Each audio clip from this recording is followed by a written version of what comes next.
Hi all, this is Fundamentals in 5 minutes, where I take a topic relevant to business owners and challenge myself to summarise it in 5 minutes or less. Today's video is all about the natural rate of growth metric. We'll discuss what it is, how it works, and why it's important. And with all that said, let's get into it. Natural rate of growth, or NRG, answers the question, if no one in sales and marketing did their job, how much would this company grow?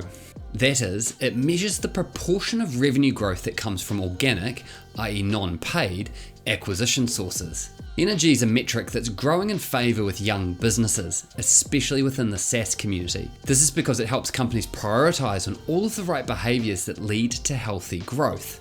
Investors like it too, as companies that measure NRG as a growth metric typically have larger proportions of revenue growth that isn't reliant on paid acquisition channels, thus making them more robust.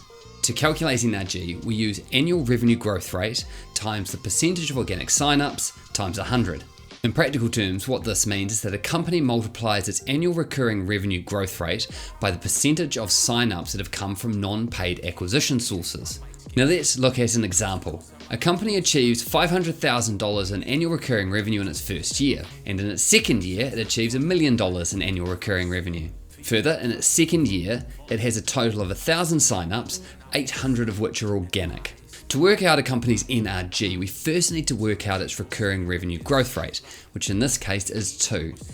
This is calculated by taking year 2's recurring revenue, subtracting year 1's, and dividing by year 2 again. We then need to work out the company's organic sign-up percentage, which in this case is 80%.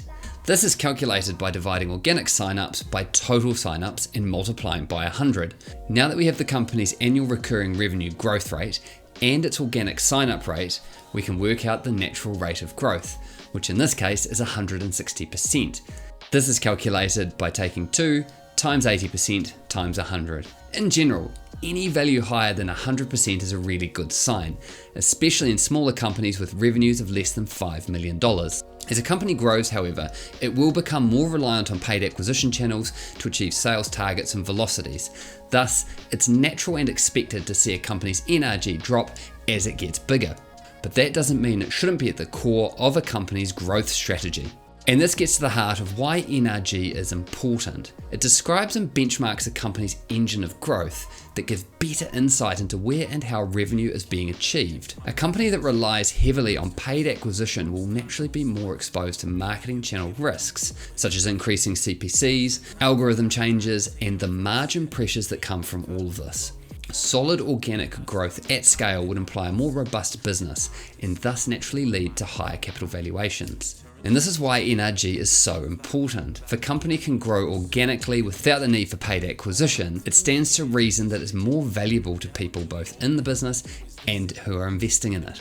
Conversely, a company that uses NRG as a growth metric will naturally focus on the right things, especially early on when capital is limited. Such things include frictionless onboarding, customer-centric design, and organic channel development, just to name a few. So if you're only thinking about paid acquisition in your sales and marketing, and you aren't factoring in organic strategies, it may be worth considering adding NRG into the mix. Any company that can scale organically will be more robust and thus more valuable than a company that can't. And with that, we're all done. Natural rate of growth summarised in under 5 minutes. It's been my absolute pleasure to take you through this content, and as always, if you have any questions, feel free to reach out to me on LinkedIn, and until next time, I'll catch you on the next video.